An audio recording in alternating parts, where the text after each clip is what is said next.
não adianta nada. Então você precisa formar essas pessoas. Você precisa qualificar essa mão de obra. Então essa é a primeira preocupação da educação. Em segundo lugar, como você traz para a cidade gente de proveniências diferentes, então você veja, você pode causar um caos, que cada um tem os seus valores, cada um tem as suas ideias, cada um tem as suas visões de mundo. E aí, como é que você coloca essa galera para conversar? Então você precisa gerar, em função do mercado, uma sociedade pluralista que não discuta os seus valores. Então ela tem que ser por força relativista também. Porque se você colocar as pessoas para conversarem e elas quiserem chegar a uma verdade, ninguém vai trabalhar. Vai todo mundo ficar fazendo só isso. Elas vão querer chegar a uma verdade. E sobretudo, elas vão descobrir que a verdade não está naquilo que as pessoas estão dizendo, que é a base da realidade inteira, né? Vocês vejam que nós passamos na última semana uma experiência muito interessante de crise aqui no Brasil, justamente nesse modelo de cidade oriundo da Revolução Industrial. Ou seja, todo mundo vai para a cidade esperando que a vida vai melhorar, que lá está o progresso, que lá está a ordem, que lá está o que há de melhor, né? Aí a pessoa vai para a cidade sem se dar conta que, na verdade, a única coisa que ela está fazendo é indo para um centro de trabalho e de distribuição de recursos. É só isso. Então, ela vai lá para trabalhar, ela tem um dormitório, uma casinha que funciona só como basicamente dormitório, que ela passa o dia inteiro trabalhando, volta para casa só para dormir, e as necessidades básicas dela, ela recebe de um sistema. Então ela tem água encanada, ela tem energia elétrica, ela tem uma rede de supermercados, então ela recebe do sistema para alimentar o sistema. Então ela, com uma coisa chamada dinheiro, ela recebe e ela dá. Tudo que ela recebe, ela dá para aquilo mesmo, para aquele sistema mesmo. Então ela compra comida, ela compra não sei o quê, né? Ela está próxima desse sistema de distribuição. Só que aí o que acontece? Os caminhoneiros resolvem fazer greve. E qual é a consequência disso? Você tem, em primeiro lugar, a paralisação da sociedade inteira, porque sem combustível não tem como você se mover. E pela falta do combustível, aos poucos a cidade vai entrando em caos. Então, por exemplo, as viaturas começam a não circular mais. Então, quem começa a circular mais são os bandidos. As ambulâncias não circulam mais. Então, quem começa a morrer em casa são os doentes, que, se a situação se prolongasse, deveriam ser enterrados como antigamente, levando no braço, porque não tem nem o que fazer do ponto de vista da locomoção. A comida vai faltando. E aí? A hora que não tem mais comida no supermercado, o que você vai fazer? Então você vai para a cidade com a ideia de que aquilo é o progresso, mas na verdade mesmo, você está apenas se colocando na mão de um sistema. No fundo, né? O senhor que mora lá na chácara, que mora lá no sítio, que tem a sua água de poço, que tem o seu galinheiro, que tem a sua horta, que planta a sua macaxeira, etc. Esse daí está muito mais seguro, porque numa hora de crise como essa, ele não precisa de nada. Se ele quer se transportar, ele tem o jegue. Se ele quer beber água, ele vai no poço e busca. Se ele quer tomar banho, ele vai no córrego. Tem tudo ali. Então a impressão de segurança que nós temos é totalmente falsa. E, por exemplo, toda essa ideia que nós temos de que o dinheiro vale alguma coisa, por exemplo, na semana passada, aqui a crise não foi tão forte, em São Paulo foi absurda. Você podia ter no bolso, assim, dinheiro vivo, sei lá, 5 mil reais. Você é pobre, não tem o que comprar.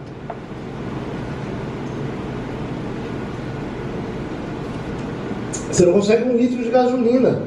Você não consegue um bem de consumo. Por quê? Porque não tem. Os caminhões não trouxeram, não tem. Então percebem como que essa história de que dinheiro faz a pessoa ficar rica, isso é mentira? Isso não existe? A gente acredita nisso desde a Revolução Industrial. A gente não percebe que o dinheiro, no fundo, é só um discurso. Que a cidade moderna é tão somente um discurso. Nada mais. Ora, só que as pessoas não podem perceber isso, senão elas não vão trabalhar. Então você vai dizer, por que eu vou trabalhar para esse sistema? Vou comprar um pedacinho de terra, eu vou criar minhas galinhas, vou fazer meu poço, vou plantar minhas plantinhas, vou comer o que eu produzo, trocar aqui com o outro que produz outra coisa que eu não produzo, e pronto, acabou. Eu vou viver assim.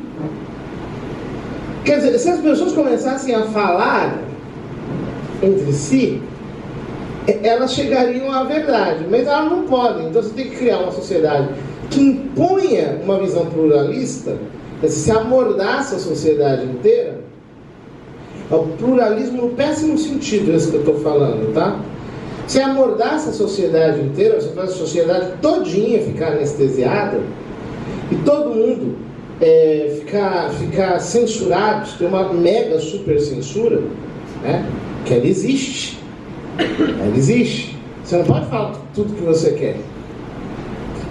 Experimenta falar algumas coisas no Facebook para ver se a sua conta não será bloqueada. Alguém aqui já teve a conta bloqueada no Facebook? Aqui temos um. Eu nunca tive a minha conta bloqueada, mas eu já tive postagens minhas que foram bloqueadas por coisas bobas. Por que isso? Ora, há um controle. Nessa sociedade pós-industrial, é assim. Então você tem que gerar um sistema educacional que não ensine nada, um sistema educacional que tenha como dogma principal você transferir a pluralidade das visões de mundo para dentro da sala de aula. Quem fez isso foi o John Dewey, que foi trazido para o Brasil através do Anísio Teixeira. Então a educação não é para ensinar conteúdo. A educação é para você capacitar a pessoa e ao mesmo tempo para você acostumá-la com uma visão plural para que ela conviva num ambiente, entre aspas, democrático, porque essa não é a democracia grega, a democracia em que todo mundo está procurando a verdade, que as pessoas conversam para encontrarem juntas a verdade. Não, aqui é a democracia em sentido baixo. A verdade não existe, nós temos apenas que conviver, cada um tolerando as absurdidades que o outro faz, porque a verdade não existe. Compreende a diferença? Ora, na medida em que esse mundo pós-industrial começa a crescer, o Marx percebe que está acontecendo alguma coisa de errada. O Marx tem sacadas, algumas delas interessantes. Só que é aquilo, ele enxerga a coisa certa invertida. É o vício de captação do Marx, né? E ele considera como natural aquilo que é histórico, e como histórico aquilo que é natural. Ele troca, né? Então, por exemplo, ele diz que a economia faz parte da estrutura da realidade, quando na verdade mesmo ela faz parte da estrutura da sociedade desde a Revolução Industrial. Antes disso, ninguém vivia em função do dinheiro. Não havia sequer essa possibilidade. Então, que a sociedade é dividida em classes. Bom, depois da Revolução Industrial, é mesmo. Você tem pelo menos duas classes, a de operários e empresários, e outras que ele não enxerga, como a dos banqueiros que estão acima. Imagine que ele jamais enxergaria a importância dos transportadores, quer dizer que eles não são nem os donos, eles só transportam, mas se eles param, parou tudo. Não consegui enxergar isso. Existem classes que fazem um papel intermediário, que não são propriamente uma coisa nem outra. Ora, Marx, porém, entende que a sociedade capitalista liberal está jogando todo mundo numa escravização que será inexorável. Então, ele entende que a solução virá naturalmente na história através da ditadura do proletariado. Os proletários vão tomar o poder, os pobres vão tomar o poder e vão criar uma nova sociedade na qual eles detêm os meios de produção. O Marx, a princípio, achava que você não deveria se preocupar com a educação porque não há nada para ser aprendido. No livro dele, As 11 Teses sobre Feuerbach, a tese número 3 deprecia a educação. Ele fala, sobretudo, que nós devemos nos ocupar com a praxis revolucionária. E na tese número 11, ele diz, os filósofos se preocuparam demais em compreender a realidade. Nós queremos transformá-la.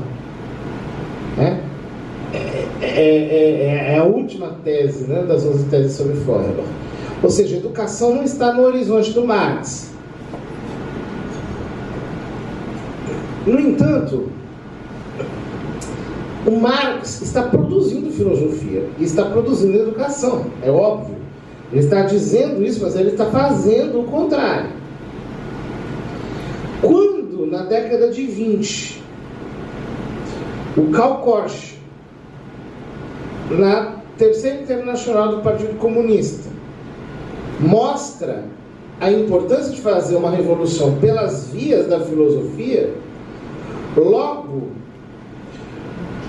o Felix Weil e o Frederick Paulos fundam a escola de Frankfurt e ali eles desenvolvem toda uma teoria filosófica que depois se transformará numa filosofia da educação propriamente, com o Pierre Bourdieu e o Louis Althusser.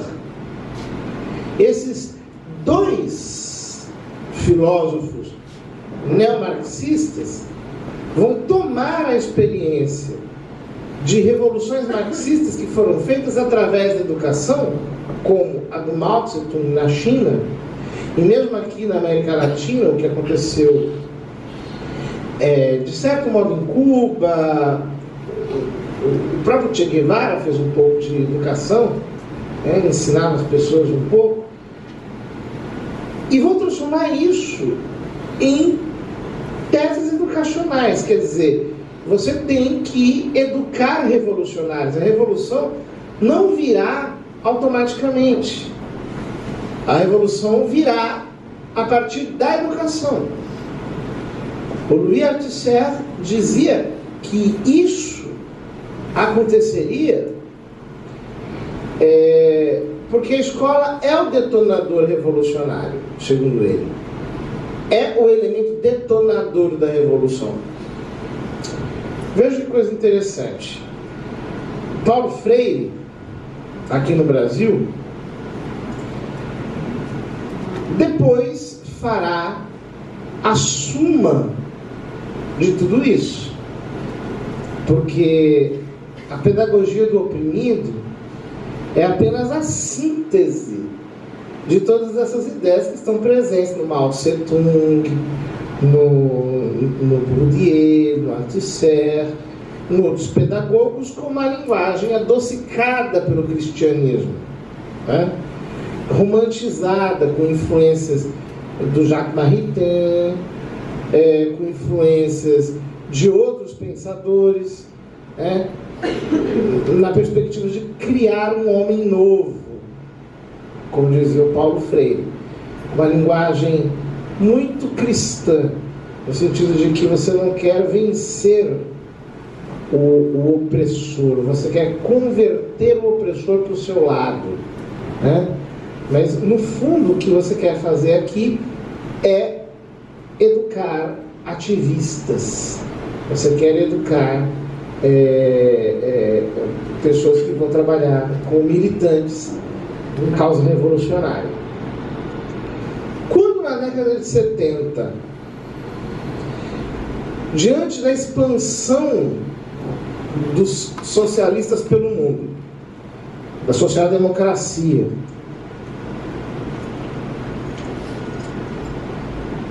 a elite bancária percebe que precisa fazer algo para controlar o crescimento político, e eles tomam uma solução de improviso, que é aumentar artificialmente o preço do dólar e quebrar a economia, aliás, o preço do petróleo, e quebrar a economia dos países, gera-se o neoliberalismo, que é esse controle internacional do mercado através dessa elite financeira, que vai pilotando as políticas nacionais através de manobras econômicas. E aí, eles começam a gerar a sociedade que será, digamos assim, o tecido da nova ordem mundial. Ora, por isso eles criam, com Benjamin Bloom, uma pedagogia também,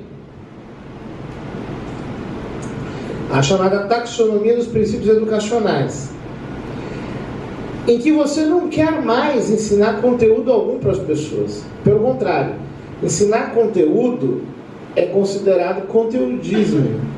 É algo que tem que ser totalmente estigmatizado do nosso meio.